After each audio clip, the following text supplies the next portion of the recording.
Hello, my name's Jupiter Hadley, and today we're doing another episode of What's Indie News, this time for November of 2017. As always, I'm here with Kemp Hello. and Joseph. Hello. Joseph is here this time, which is great. We missed him very much last time, clearly. I'm really happy that he's back. But yeah. I'm actually useful again. Yeah, not busy anymore, not too busy for us. No, I'm sorry. It wasn't you guys, it was me. It wasn't you, it was me. It was all me. You and your learning and other stuff. Education. How could you? How dare you? But yeah, let's jump right into the news. All right. So something that happened towards the end of October that we just managed to miss out on was oil lobbyists accusing not games, but a game of promoting eco-terrorism. An indie game about a mythical bird destroying oil pipelines and restoring wildlife has been described as an eco-terrorist version of Angry Birds by the state senator from Minnesota. Wait. Is this Flappy Bird? Is it Flappy Bird? Is it I Flappy don't Bird? think Flappy Bird destroyed oil pipelines. Yeah, did but it? they hit the pipes. They hit pipes. I don't know. In my mind, I was like, this sounds like Flappy Bird. What game is it? It's called Thunderbird Strike. Thunderbird Strike. Okay. And the game was developed by I'm gonna butcher this. Elizabeth Laponce, formerly of Minnesota, but now an assistant professor at Michigan State University. And it recently won the award for Best Digital Media at the Imaginative Festival in Toronto. But Republican Senator David Osmek said that when the legacy amendment to our Constitution was approved, no voter could have imagined that our taxpayer dollars would be used to fund video games that blow up pipelines. I mean, I can think of a lot of video games that blow up pipelines. Yeah. I mean, pretty destructive generally. That's quite So, funny. it was interesting, but I just think it's funny. I don't really know what to say to it. I mean, this a stretch. Looking at some of the gameplay, it turns out one of my friends actually made a video of the gameplay, Chupacabra. Looking at some of the gameplay, I mean, it's just a bird attacking trucks and stuff. I mean, it's not... It looks... I don't know, the art style's quite interesting, but it doesn't look like it's promoting eco-terrorism. No, it is a bit of a stretch, to be honest. No, yeah, it's probably one of the biggest stretches I've seen in this industry. So what have they done about it? They've just gone, hey, this is a bad game, and given it a lot of free press. This is scary and goes against us. It's bad.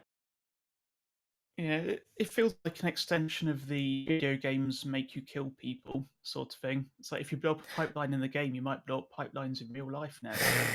Yeah, because it's so easy to go and blow up pipelines. Anyone can do that. If I just wander down the street, there's pipelines everywhere. I'm like, I've been playing Thunderbird Strike a lot. I clearly I am know a what I'm going bird. to do. Strike, strike, strike. How long do you think until we get just a video of someone throwing stuffed animals at a pipeline? I want to do that. You should I'll just do make that it. now. Yeah, you both should just make it. I'll promote it. Do it. That's so weird. Next up, Wait, one more sorry thing. for One more more bad thing about news. that. It's also nothing like Angry Birds. Okay, I'm done. No, that's yeah.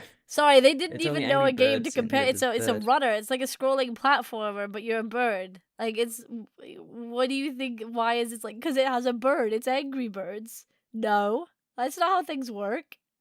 Okay. It's almost as if they didn't play the game and just thought that it was bad. Yeah, it's almost like that. Alright, I'm done about Thunderbird. No, I'm done about that. But next up, unfortunately, is a bit more bad news. But Telltale Games have cut 90 people from their staff, and there have actually been quite a few other staff cuts this month, which is quite sad. Yeah. It's a shame. It's upsetting to see. I guess cuts happen fairly regularly in studios, but just wanted to send out love and well wishes to anyone who's been affected by any of this. Yeah. So, yeah, the last couple of weeks, even there's been a lot of announcements of different cuts and different people losing their jobs within the game industry, which is, of course, super, super sad. And towards the end of the year, towards the holidays, just sort of hearing all of these people losing their livelihood, it really sucks. There's not another way around it. But hopefully they all it's not the get best picked up time of year. by... Sorry? No, I was saying it's not the best time of year for this sort of thing, really. No, it's not. As if there is a good time of year, but Yeah, around I don't know. It seems even worse around the holidays. But hopefully they all find other jobs in other companies and can continue forth creating games and impacting the industry. So. yeah, it is always nice to see other studios. Whenever it happens, they always say, "Hey, we've got jobs in so and so place," and apply for those. I mean, I don't know how many actually manage to transfer between studios, but it's nice to see that they're trying. Yeah. Well, speaking of which, from out of the ashes rises the phoenix. Companies are also being made quite regularly as well. And this month, former Quantic Dream and Sony designer opens a new London studio. So Caroline Marchell, who worked on Beyond Two Souls, and I think Being Human. I think she's worked on that as well. Opened her newest studio, Interior Night, and is focused on creating innovative and accessible narrative titles. Caroline Marchell released in a statement, "At Interior Night, we want to attract a mature TV audience with original interactive stories. I think narrative games are the best genre to reach a broad audience because stories, when done well, are universal." Good point. I could use some more interactive stories in my life. That's pretty interesting. I wonder whereabouts, because I live in London. Can I come visit your studio? On the article by Chris Kerr on Gamasutra, it says, "The opening is a good sign for the UK games industry, which has entered a period of uncertainty following last year's Brexit vote. It's also an encouraging move in terms of the gender imbalance in games, with the industry in sore need of more women in prominent roles." There's a lot of good things going about this. Just the fact that, after Brexit, everyone was like, there will be no games funding in the UK. Leave the country.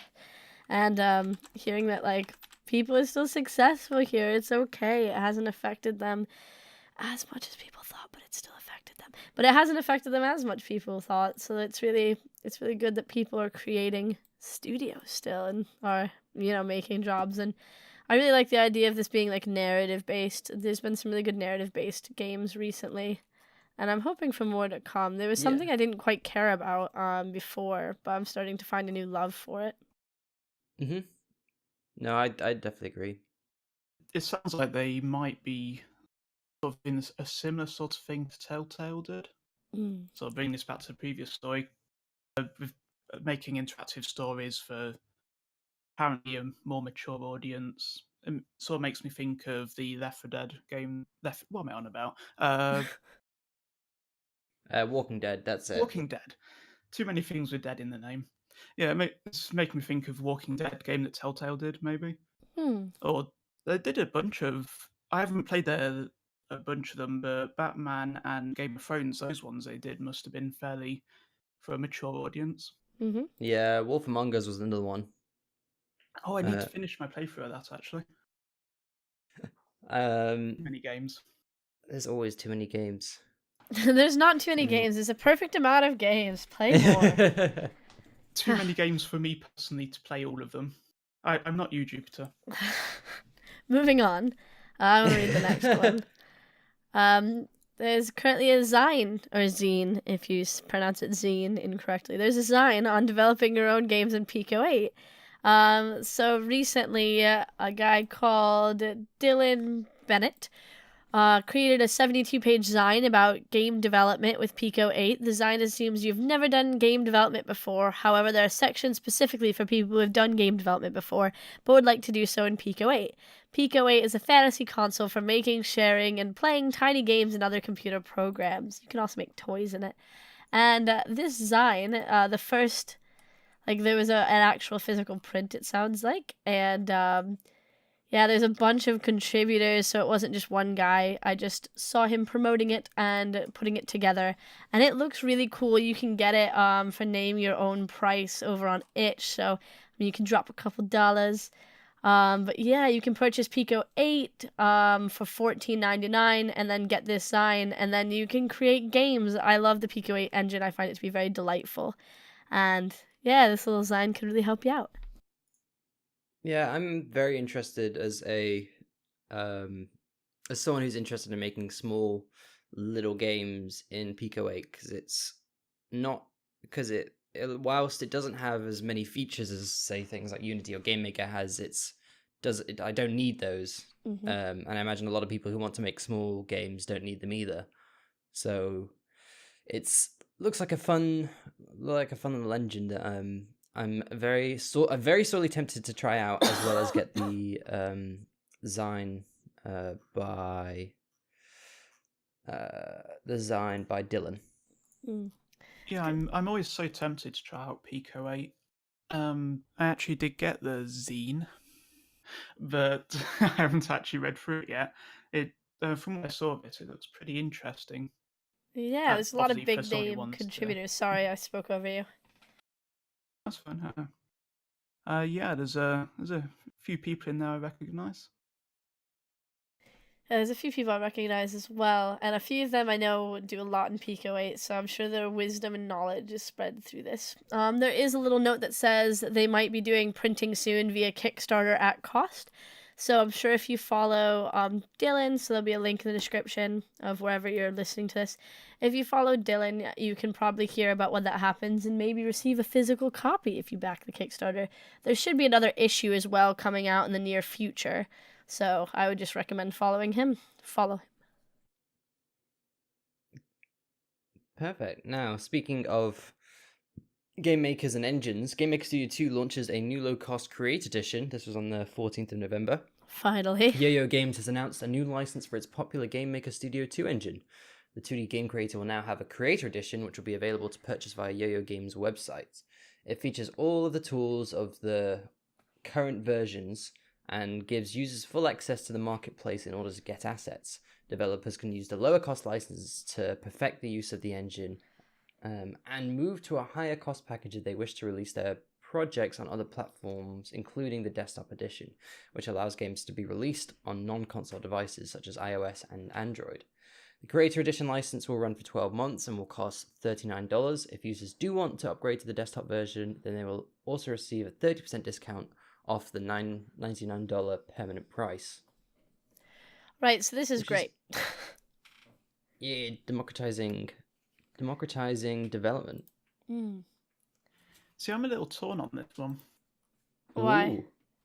Because, I mean, $40 for a year isn't exactly huge, but it's only $100 for a permanent license. A lot of people have been unable to purchase a permanent license, and within the game maker community, a lot of the people that use it are students and people still in school. So there was a big need for a lower cost engine. Previous versions of Game Maker have had a free version, and this one doesn't for whatever reason. So a lot of people haven't made the transition over to Game Maker Studio 2. They're still using the previous engine because it's free, because they're students. So I think having a lower cost edition for a year would be beneficial to those, like, part of the community, and because for this specific engine it makes up such a large amount of the people that use it, it's very much needed. Yeah, it's just not something you'd want to renew for more than a year or so. No. Because, I mean, within 3 years you've paid more than the permanent price anyway. It's true. It's very true. But it is nice they offer you the discount, because that discount is almost what you've paid already, so you can upgrade without paying more than the price you would have paid anyway. So yeah, we'll see how that goes for people. Yeah, the more I've learned about Game Maker, the more I've been sorely tempted to jump in and give it a go. I don't know many people who work primarily with Game Maker, but from people who I do know who have spoken about it, it seems like a really fantastic engine, better than Unity for 2D stuff. Yeah, it's very good for 2D stuff, although you can do 3D stuff in it. I know quite a bit about Game Maker, despite not being a developer, primarily because I help run a Game Maker meetup here in London, where we meet up and talk about Game Maker and show off Game Maker games and such. So, yeah, it's an engine close to my heart. Aww. Yeah. Speaking of things close to my heart. itch.io have released a new theme editor for project pages on an announcement on the 14th of November. They brought out lots of new features for allowing you to edit your pages, because apparently it's the oldest aspect of their website that they haven't touched. It needed a little shining. Yeah. So now you have far more control and a lot more access over different aspects of your themes for your pages, and I think it makes it a little easier to use custom CSS as well. And it's just really nice. I was really excited about this because I like customizing things, and I like seeing people's cool customized pages. Hi. Yeah, I'm always impressed by people's pages on Itch. Yeah, there's such a huge variety of different styles people have come up with. And Itch is a great place to host your games, especially a lot of game jams are hosted on Itch, and a lot of the games are on Itch. It's really cool to come across ones that have continued beyond the jam and have updated their page and made their page look so pretty. Yeah, they have actually, on this announcement, they put a CSS showcase of store pages, and some of them are crazy, some of them are gorgeous, fantastically designed. But yeah, hopefully the new theme editors allow more and more people to make greater and greater pages to attract people. Yeah, cool. All right. Next piece of news. Able Gamers and Train Jam to sponsor application from developers with disabilities for GDC 2018. So, gaming charity Able Gamers and the development event Train Jam have renewed a partnership that will enable developers with... Oh my god, that's actually the same sentence of the title. The sponsorship program started earlier this year, and 2 disabled developers were selected from submissions to attend the Game Developers Conference in San Francisco, taking the Train to the event and working with other developers along the way. This year, the partnership returns between the charity and Train Jam to allow 3 developers with disabilities the chance to submit their application and be sponsored to attend the Train Jam event and GDC. So the Train Jam event has since been a big advocate of diversity within the games industry, taking applications from many underrepresented parts of the industry, including different genders, minorities, people from emergent territories. Successful applications will have special accommodation provided and travel aid, along with the ability to have a carer or family member pass. And people who don't know what GDC is, it's the Game Developers Conference in San Francisco, which is where it's probably the biggest developer-focused games event in the world.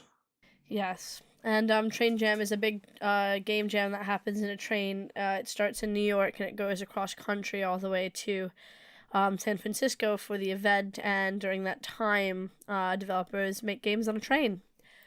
I think it's really amazing the amount of stuff that they're doing to make sure that it's diverse, and the amount of people that they're bringing along to GDC. It's really wonderful to hear, and they've always been really big on making sure that people who are unable to attend for a variety of reasons, or people who are from minorities or from emerging territories, or just are of different genders, can make it and feel comfortable. And I think it's really great to see. Having that much diversity brings in new perspectives, and it's just good. It's really nice. And the whole concept of the train jam, I do like. Just on a train going through... I've seen photos of people on there have done, and some gorgeous terrain they go through, and it seems like a really nice environment. Yes. No, exactly.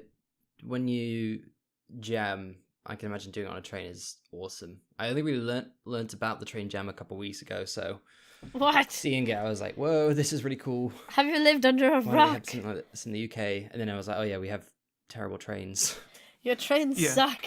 It would have the what is it? The jam replacement bus, probably. Oh god, British transport. If you are, I'm moving away from British transport because I have no comment. if you're looking to go to GDC, if you're looking to go to Train Jam, and you're from an emerging territory, if you're a minority, if you're disabled, if you're from a different gender, please, please, please go check out like their website, because there is tons of different stuff that they're doing for people who need it, and to just make things more diverse. So seriously, just go take a look if you feel that there's like different things that you can apply for that Train Jam's doing and that Able Gamers are doing with Train Jam. So if you feel like you fit any of the categories, just apply. There's super lovely people, and the experience of going to GDC, the experience of being on Train Jam is really wonderful, and it'll do greatly for just making contacts, for seeing the US and seeing games that are there and being a part of that culture. So apply. I demand it. Hooray! Hooray. All right, next up, we had the Yorkshire Games Festival, which hit just under 9,000 attendees, which is incredible. It saw an increase in attendees this year of over 15%. This year is held at the National Science and Media Museum in Bradford, and it ran for 5 days, with the first day put aside specifically for education. So that on this day, the school children from the local area would attend for free from primary and secondary school levels, and then the event was open a few days afterwards. And I believe Jupiter here went to the Yorkshire Games Festival. I didn't go to the Yorkshire Games Festival. I went to Game AO. It's different. Yeah. So maybe that's why you were confused. Oh, that's why. Yeah. There are too many events. I know my some friends of mine did. They showed off their game Wavelength at Yorkshire Games Festival and told me it was a lot of fun. And I would have gone, considering I live in Yorkshire now, but I wasn't there at the time. Lame. So maybe if I had gone, it would have gone over 9,000 attendees. But so I was at a different event and I missed Yorkshire Game Festival. I did go to Game AO, Game Makers Yorkshire, which is a different event in the same month in Yorkshire. Sorry. Yeah, I'm surprised at how much stuff there is in Yorkshire. Well, yeah, there's a good gaming community in Yorkshire, and they're all super friendly. Especially compared to Lancashire. Like, Lancashire doesn't really have too much, I don't think. As far as I'm aware. But that's because I'm from Lancashire, but I've not been in Lancashire for, 8 years, so... Who knows? Maybe once you left, there is a booming game culture. Maybe once they realised I left, they started a booming game culture. Yeah, that's what I mean. But yeah, we're gonna be very swift on the next topic, because I'm sure a lot of people have heard it enough to death. But yeah, so the one article I wanted to link to specifically was that a Reddit user submitted their story of how they spent $10,000+ on microtransactions as a letter to developers talking about the risks they posed. And this was someone who was 17, I think. How do you have that much money? Credit cards. Yeah. And so, yeah, and everyone knows there's been a huge uproar in gaming industry about loot boxes and microtransactions. Some countries have ruled loot boxes as gambling. And yeah, there's the reverberations, if that's the word, have been felt throughout the industry at the moment. And it's sad, but I wanted to bring it up there at least because it's important, I guess. It is important, but I don't know. My opinions on loot boxes are bad. Yeah. Because they're addictive. And the word I hear a lot of people use is predatory. They're very predatory. Well, they are. But the other flip side of that is game developers need to make money, and games cost a lot to make. So I understand why they're being put in games. It's a tricky topic, and I'm sure everyone's heard tons of opinions on it. So yeah. Exactly. So yeah, I guess just be aware. If you want to learn more, go just search loot boxes, and you'll probably find a lot. Next up, something that I thought was really cool was that Soma gets an Xbox One release and a new safe mode. So Soma is a psychological horror game, which was by the developers of Amnesia. Yeah. And it's a sci-fi. Sci-fi horror about AI and being human. But they announced a safe mode for the game, which meant that which was a version of the game where you can't die, and you're safe from harm. And they said on their announcement, the game's various creatures are still there, they just won't attack you. If you've heard of the Soma mod Wuss mode by Steam user The Dreamer, then you should know the basic idea. The important thing to point out is that we don't simply turn off the creature's ability to attack and harm you. Instead, we've redesigned their behavior. Our goal has been for safe mode to not feel like a cheat, but for it to be a genuine way of experiencing the game. So we've considered what each creature should be doing given their appearance, sound, and voice. And I think that's good. Good for accessibility. Yeah, and that's a very nice way of doing it. The fact that they did take the time to create this whole mode that would be like the game, instead of just turning it off, is a great thing to note, because that probably took a lot of time and energy and effort. Yeah, I'm all for this myself. I've seen Soma being played, and the problem with these games is always that I want to take in the story and the environment, and I mean, Soma's a really beautiful game in places, but I don't want that to be interrupted by me having to run away from things at random. Well, they've made a mode for you. Yeah, this is literally the mode for me. No, I've not actually picked up Soma, but I've seen people play it, and it's made me kind of want it more now that I can go through the game and actually experience it, because they explore a lot of themes that are very interesting to me. So things like AI and what's being human in an age of in artificial intelligence. So yeah, that's the news. That's November. That's the news. Those are all the things that happened. Moving on. Nothing else happened besides those things. Yeah, nothing else. We didn't miss anything. We haven't been super busy. Nothing else happened. Moving on quickly to selection of indie releases. I'm going to talk about the first one, if that's okay.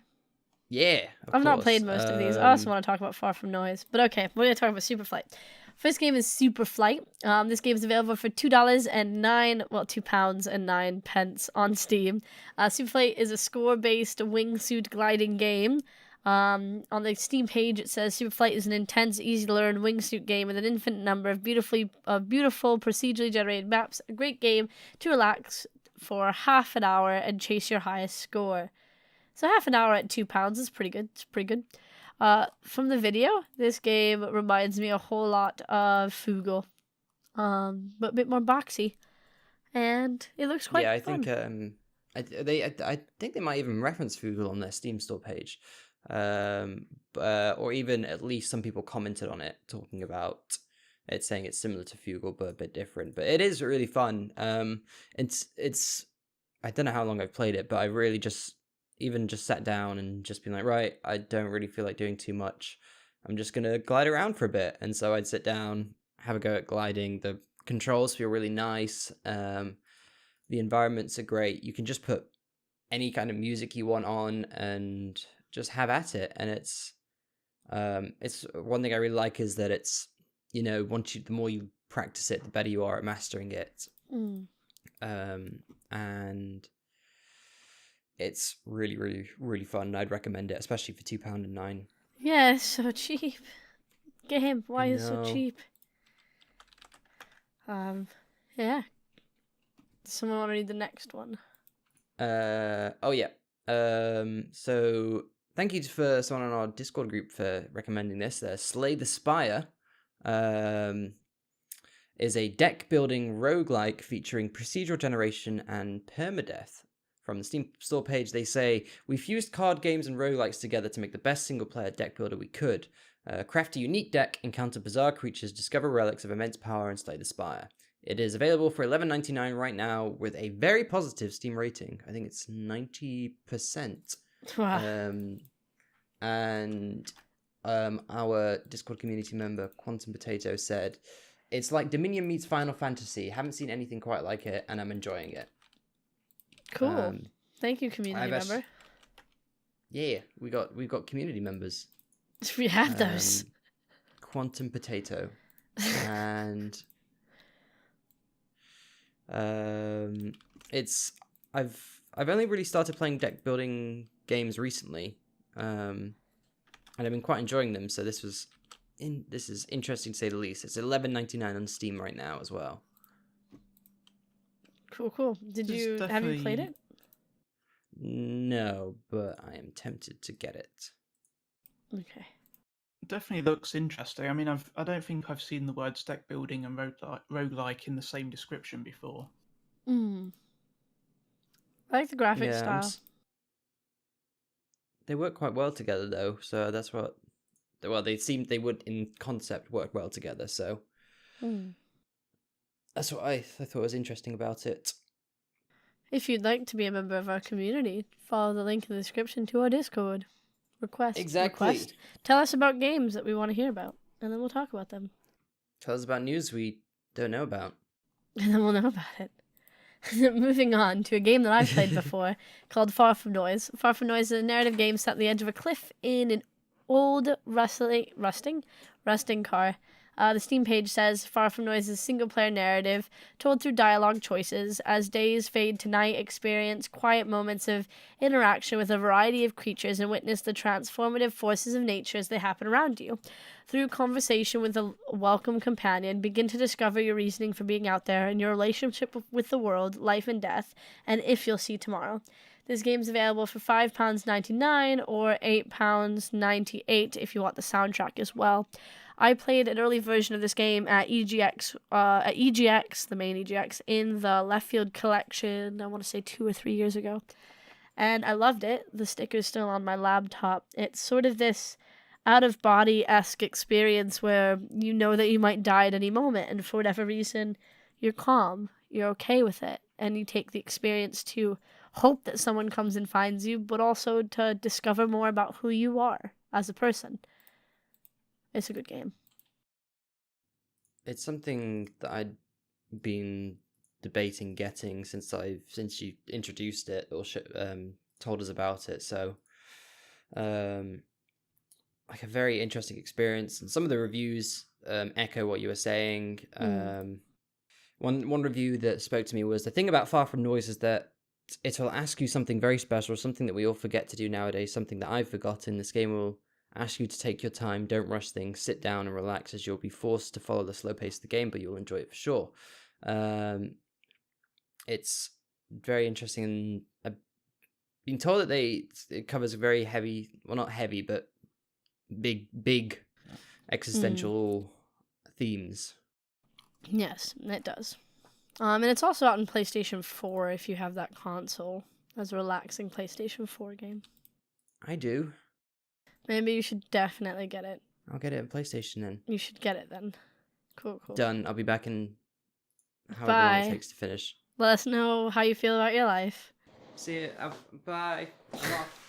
I'm gonna get it. Bye. No, come back. Bye, Joseph. Moving on to another game that I love. Shut up, I'm talking.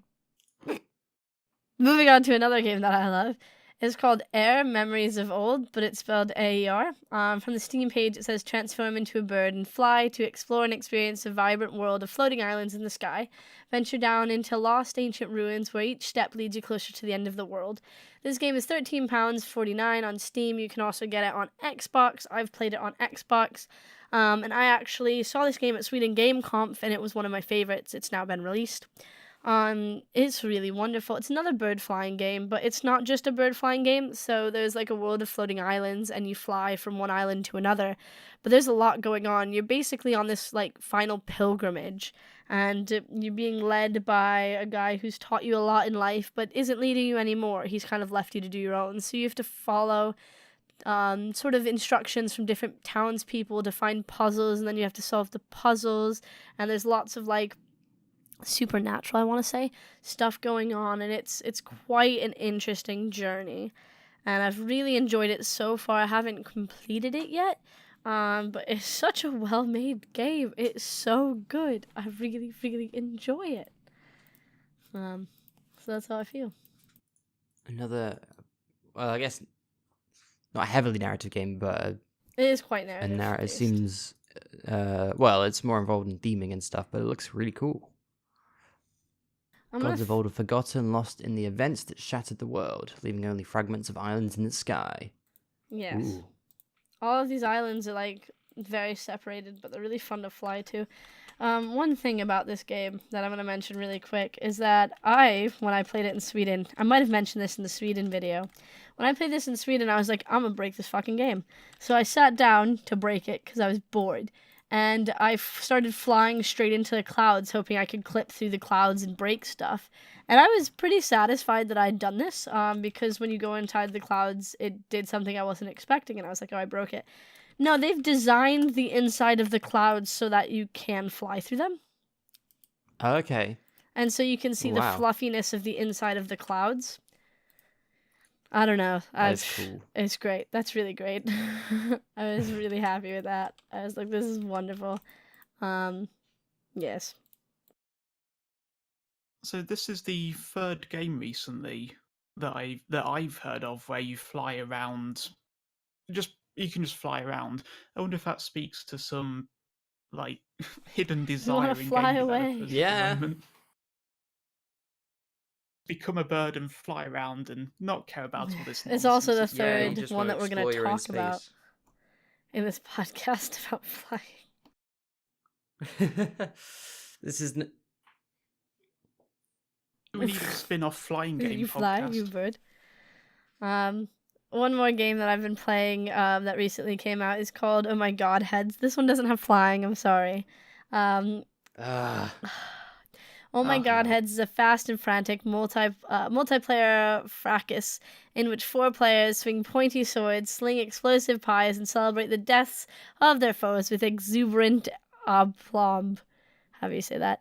Choose from a wide variety of characters before grabbing the godhead and bringing it back to your base while unleashes its wrath on you and those around you.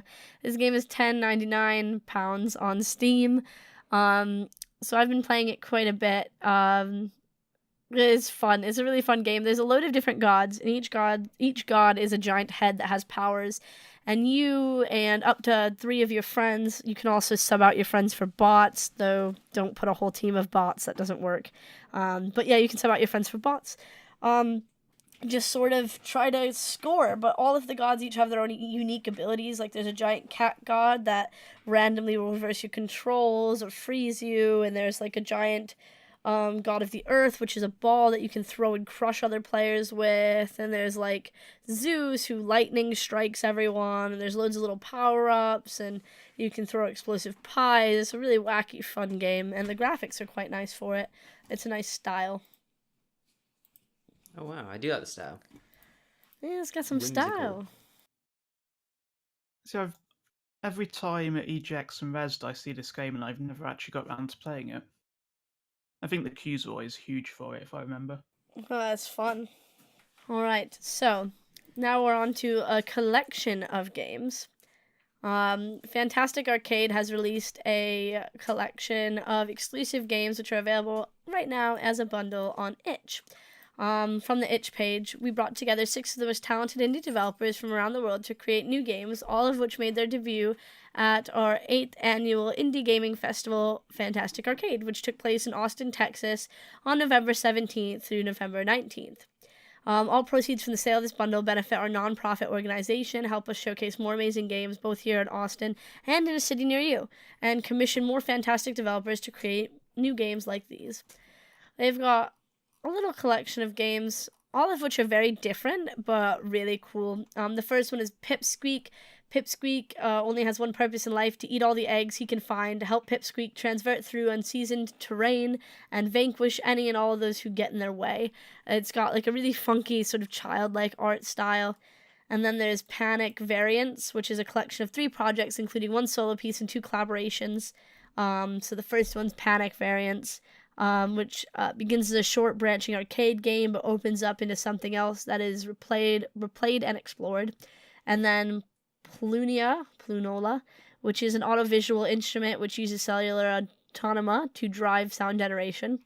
And then in that set is also Fossil Plant Slideshow, which is a diorama piece involving an interior design boutique. And this is, from the looks of it, a bit more pixel-based, a bit more blocky. There's Rotor, there's another game called Rotor, which isn't in that set, but its description says the base is breached, navigate malfunctioning drones through the defense grid to discover the secrets of invading anomaly. Rotor is an abstract arcade game featuring an original soundtrack by Asthmatic Kitty. Which, again, a lot of these games look so cool. There's also The Stakes Are Too High, which is an endless stream of experiments from the game that never was. It witnesses a shocking piece into the artist's mind as they delve deep into the American healthcare system. There's Banana Chalice. Yeah, I know, the healthcare system. There's Banana Chalice.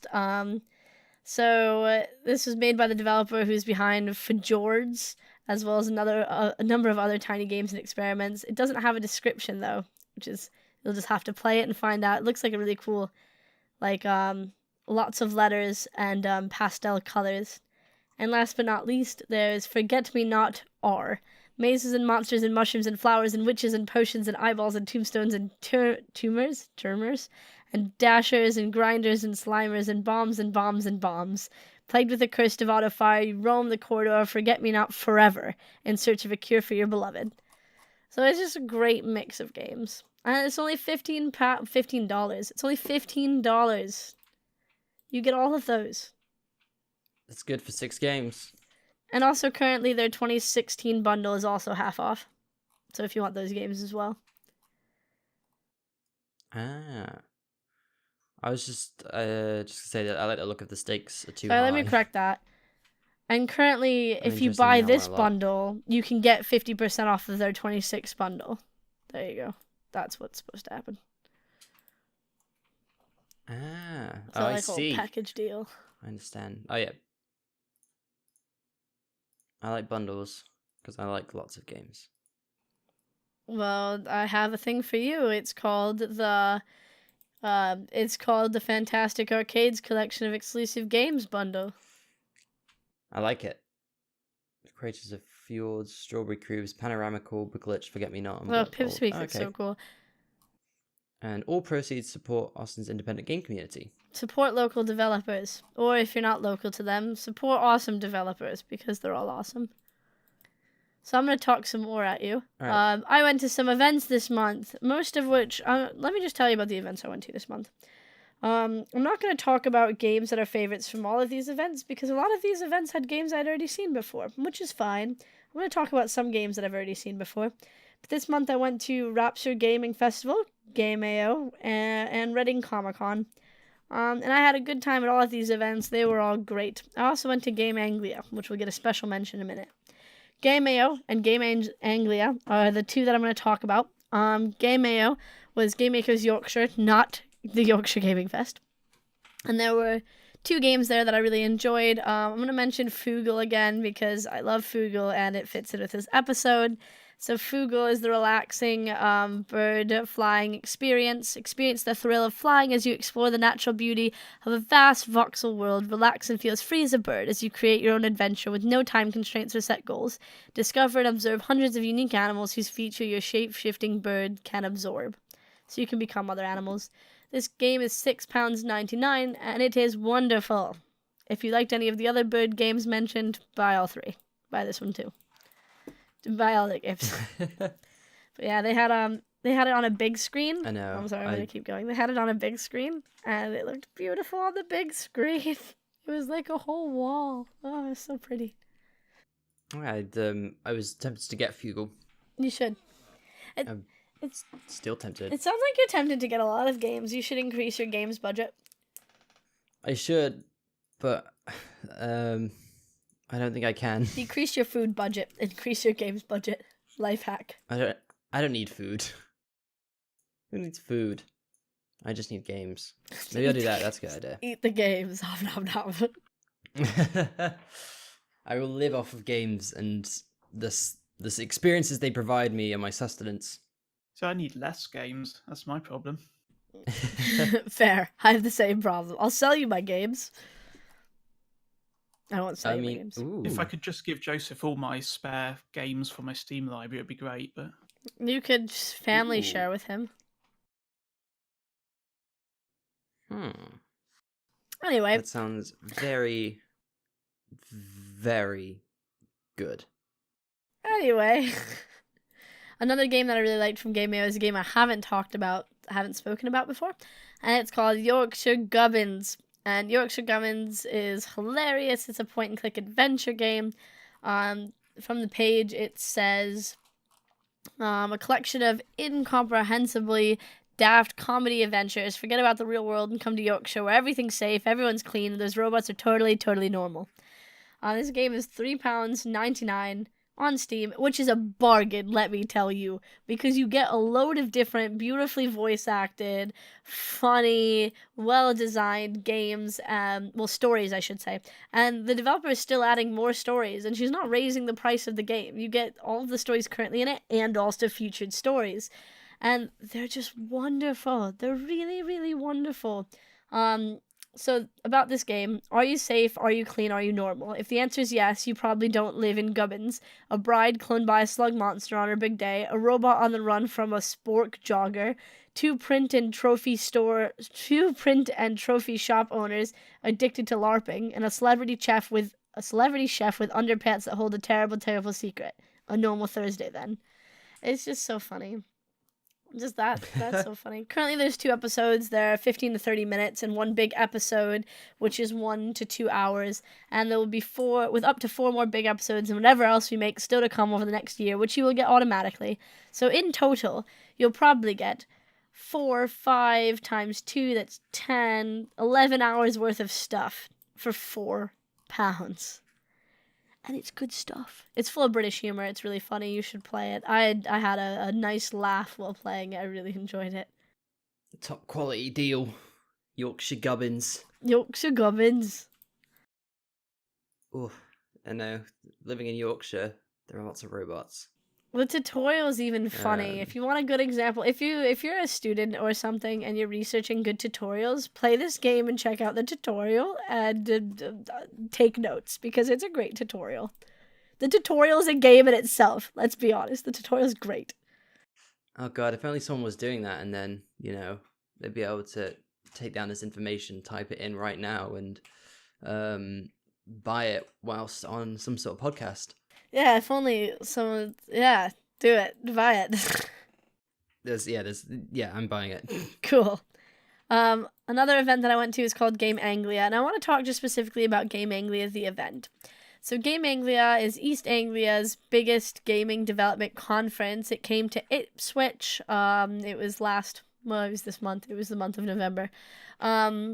It was a one-day game developer conference held in the center of Ipswich that covers all aspects of game design development.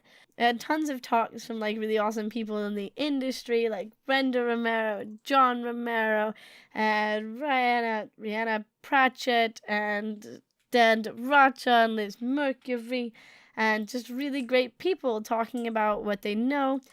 But there was also loads of games, and it was their first gaming event, which is what I want to focus on. And as a first gaming event, they had a lot of really great talks and really great people, and they had high quality games. All of the games there were literally amazing. And I really, really enjoyed them. So that was quite cool. There were some hiccups in the way that it was designed and the layout, but it's just growing pains. It's just being with their first ever, their first ever conference. But no, it's really cool to see games from there. Yeah. That's good. That's all. I just wanted to say it was a nice event, and I'm proud of them for everything they did. It was very high quality. And I feel like everything about it was high quality. Nice. So how long has it been going on for, did you say? This was the first one ever. They'll have another one next year. So yeah. Oh, I know most of these names. Yeah, they had a good lineup, and it was a good event, and they had an after party, which was super cool. No, it was super good. One game that I saw there most of the games I'd seen before, I'm not gonna lie, Fuga was actually there. as well as like normal games that I've seen a lot of places. But one game I hadn't seen before was called Raiders of the Lost Island. And this was for 4 players. It's a funny adventure, 4 funny adventurers explore a sinking island under the constant threat of rising waters. They must work together and collect resources quickly to build a raft and escape before the final wave washes them away. If they fail, they all lose together. However, the island is full of treasures, gold coins, gems, and most expensive diamonds. This hard to resist temptation will put their friendship to the test, because if they manage to survive, only the richest one will stand in the front. The others will just help him win. Grab your friends and venture to the Lost Island, seek your fortune, survive together, and get rich in the process. So this game is still in development, but you can follow the developer and check them out.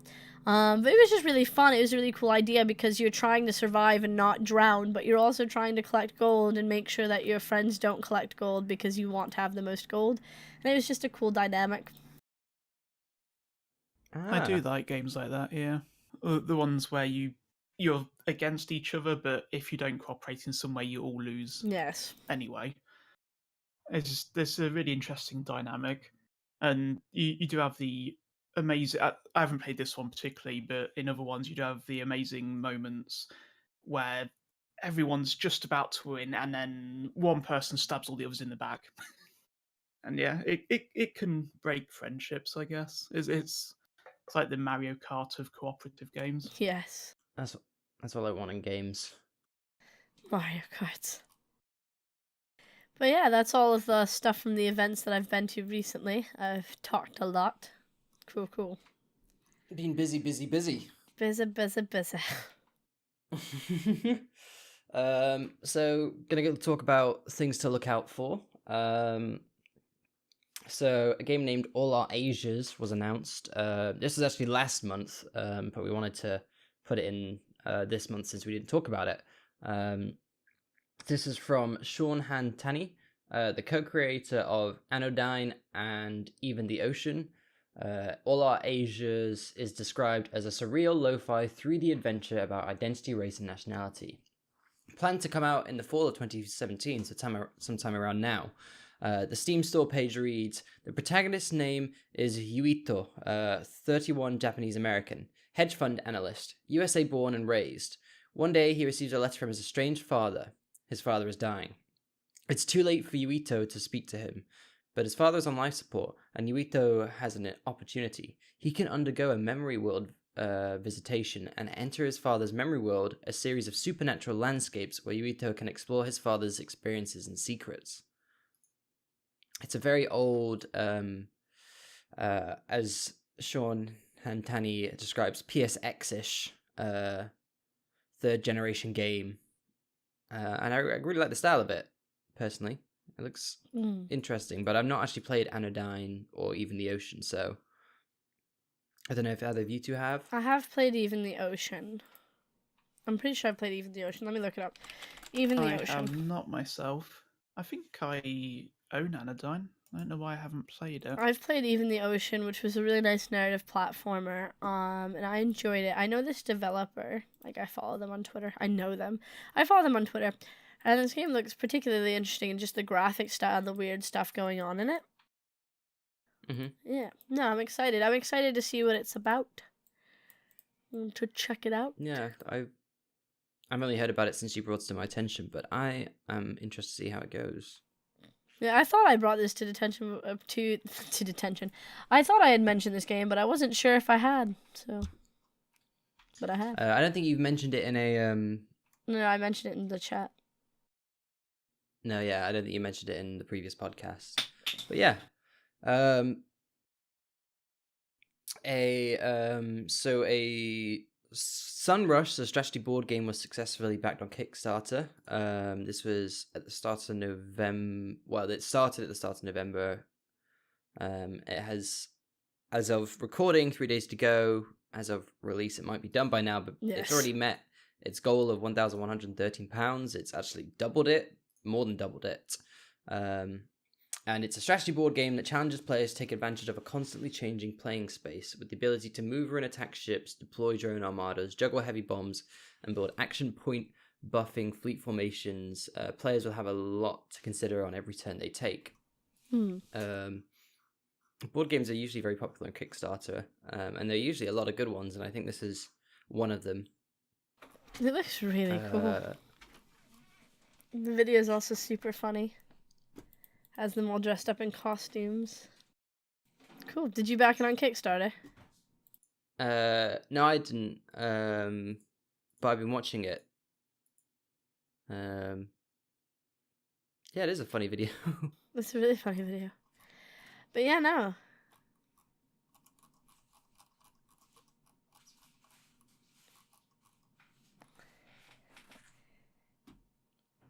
This podcast is for whatever your little heart desires. Exactly. But swiftly onto video games as well. Swiftly moving on from that dead chat. Yeah, unfortunately, earlier this bundle has already ended, but Itch staff over at itch.io released a bundle of a selection of games that if it already ended, should we be talking about it? Pardon? If it already ended, should we talk about it? We don't have to talk about it if you don't want to. Then I don't know. I feel like I said that super aggressively and I didn't. But actually, maybe we should talk about it because I think it's something they're gonna do for now on. Like, I think this is gonna be a reoccurring thing. Actually. Yeah, that's what I thought. That's what I thought about talking. Would just be like, hey, this happened. Let's hope it happens again. Okay. Sorry. So yeah, go ahead. Because I think it was a super good idea. Because they itch.io team basically put together a group of games that they thought were good, and they chose 6 games in total. The 6 games were they weren't all games. Well, one of them was actually I was just looking. One of them was Kenny Game Assets, which is a popular it's a popular developer. Yeah. Who creates? They're really, really good. Yeah. And that. Oops, sorry. Sorry. You can go. Okay. Then there was also Dark Train, which was a steampunk 2D adventure, all made of paper. There was Mewn Base, spelled MEWN, where you're a space cat surviving and building bases on the moon. Liev Oma, which is this seems interesting. It seems like a very narrative-driven game. There was Valhalla. 11, well, actually, Valhalla, but spelled VA11 HALLA. Which is a cyberpunk bartending game that I've played far too much of. I've seen it on Steam, as well. Do you enjoy it? Oh yes, it's a great game. And then finally there was Rusty Lake Roots, which is a point-and-click adventure, based in it looks like an old English village. But yeah, this was available. It was 6 of these for $10, which you save what, $41.91 on? You save $51.91. Yeah, if you bought them all separately. So you pay. Yeah, that's really cool. That much. But unfortunately it ended last Thursday. Oh, bad. Which was the 28th of November. But I'm hoping that they'll do another one. Because that was a really fantastic idea. Itch created it because they have over 85,000 public game projects currently uploaded to Itch. So they found that it sometimes can be difficult what games to find to play. So they've basically picked out these games and they're like their favorites. They're like favorites by Itch, which is a really cool idea. You can still buy all of these games individually if one of them piqued your interest. It's a good way to see games that are just the best of the best or chosen specifically by the staff members. It's a really cool idea. I'm sorry that we didn't record this and edit this sooner so that you could buy them, but you know. Oh well. Yeah. Hopefully Itch does it again. It's a shame, but if we pester them, well, don't pester them. If we say that we want it enough, maybe they'll bring it back. More cool games. But yeah. Now we're on to the best part. The charity stuff the industry does every month. First part was first thing that happened was that War Child kicks off Armistice 2017 charity event. So it started on the 9th of November. It kicked off with a Steam bundle containing a selection of games that promote or include non-violent gameplay options, including This War of Mine, Democracy 3, and Verdun. Meanwhile, World of Tanks participated in the Festival of Peace by making available a special emblem and non-violent in-game customizables. Consumables, even. On November 11th, Verdun took part in a 2-minute silence. I think they've done this every November 11th since they've released. To pay respect alongside the rest of the world observing Remembrance Day. As well as later, I don't know if they've released it yet, but they will be releasing the Christmas Truce map, which allows players to throw snowballs, sing Christmas carols, play football, and send Christmas cards. How lovely. Transforming the normally bloody World War I shooter into a snowy lovin'. Beyond that, more titles such as Royal Revolt 2 and Dominations also participated with their own in-game peacetime offerings. It's really wonderful seeing non-violent options in violent games. Yeah, I always found the Verdun Christmas Truce map really I thought it was a really fantastic addition for them to do, because it's a well-known phenomena that occurred in World War One, and so putting it in a game was really cool. Yes. But yeah, I think this is the second year War Child has done an armistice event. And last year I think they raised, I think it was about $10,000, if not more. It's not bad. For armistice. Moving on to another thing that happened. Rooster Teeth did an extra life live stream, which raised 1.2 million, which is just wonderful. They basically did a long live stream where they raised money for charity, for the charity Extra Life, and it hit over $1 million, which is an insane amount of money. But that's really wonderful that they took the time to do that. That is a mind-boggling amount. But yeah, thank you, Rooster Teeth. That's 1.2 billion. Jesus. 1.2 million.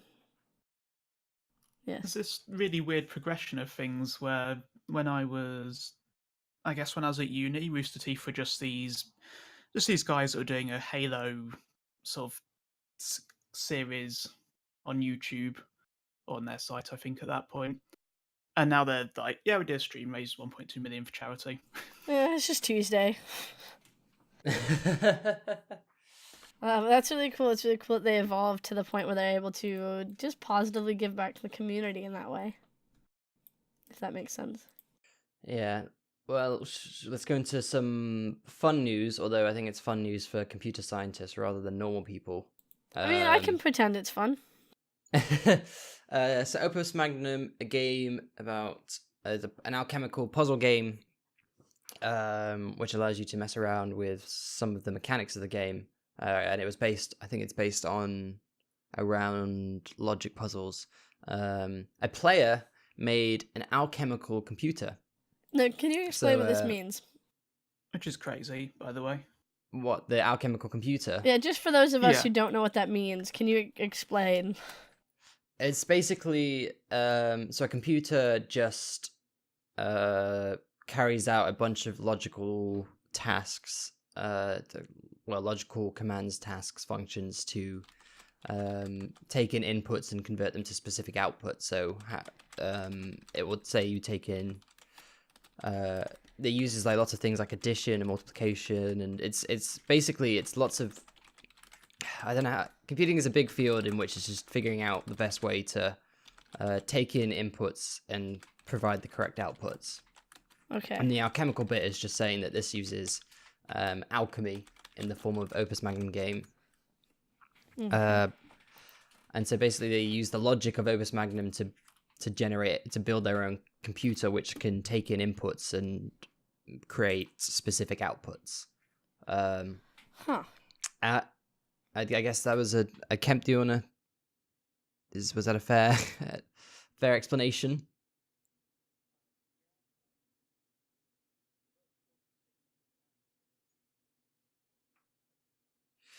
Yeah, I've tried to read through this explanation a few times, but I'm generally kind of getting just because I did a bit of computer science, but not to this level. But anyway, so Alchemy and Code fan Pierre Backhouse built what's called a brain fuck interpreter, which is a real computing term. Yeah. So brainfuck is a very interesting programming language. Yeah.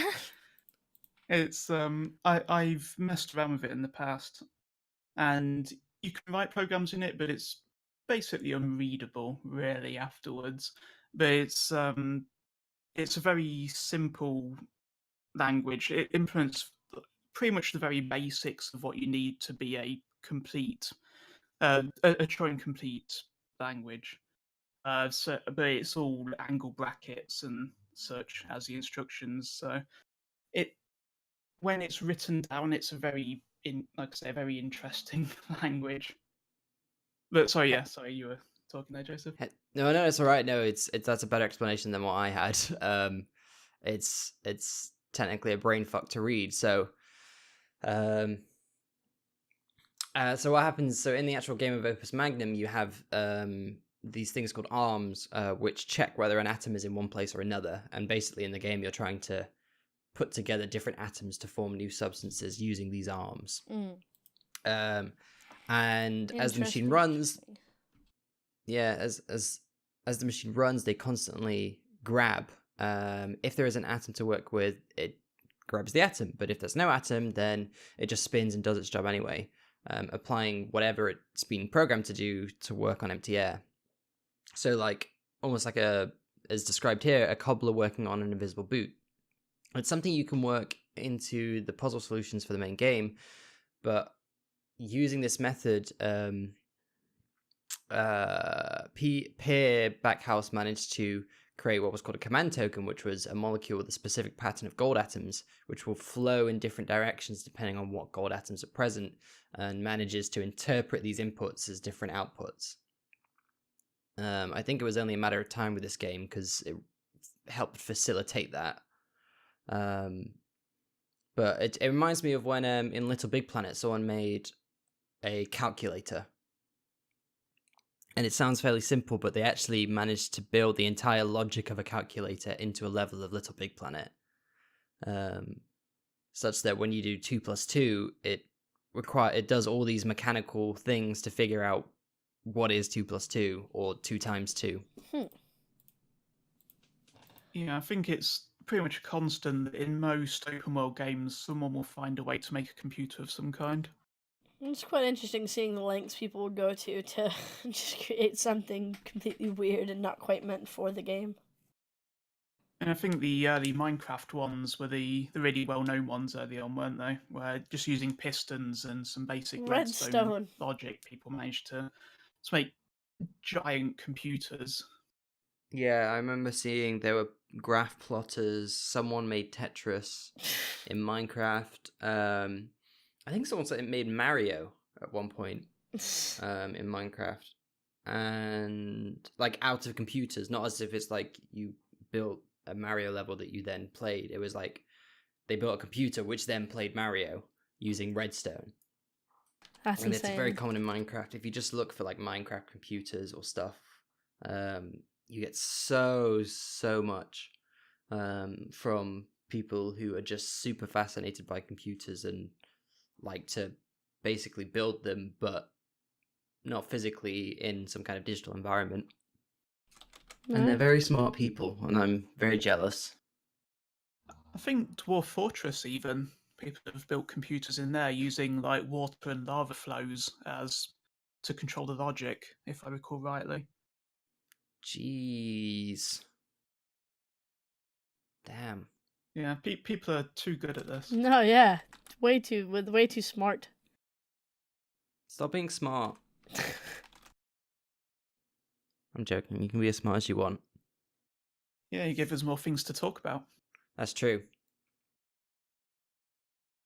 But that's the news. What? That's every news for November. That's all the news is. It's literally everything that ever happened in November. Nothing else happened. Nothing at all. Cool. So this is the time when I awkwardly wrap up. Thank you very much for watching and, I don't know, liking, depending on what platform you're watching this on. If you are listening on iTunes, rate us, because that's something that you should probably do, or we're told that we should ask you to do. You can also find this on SoundCloud and on YouTube. If you want to be a part of our community, there'll be a link to the Discord. And of course, if you want more information on any of the stuff we talked about, there will be links to that as well. You can find me at Jupiter_Hadley on Twitter. Mine is at Hesketh Joseph, so HESKETH You can find me on Twitter at KentPlayers. Thank you. And that's all for this month. Bye. Bye.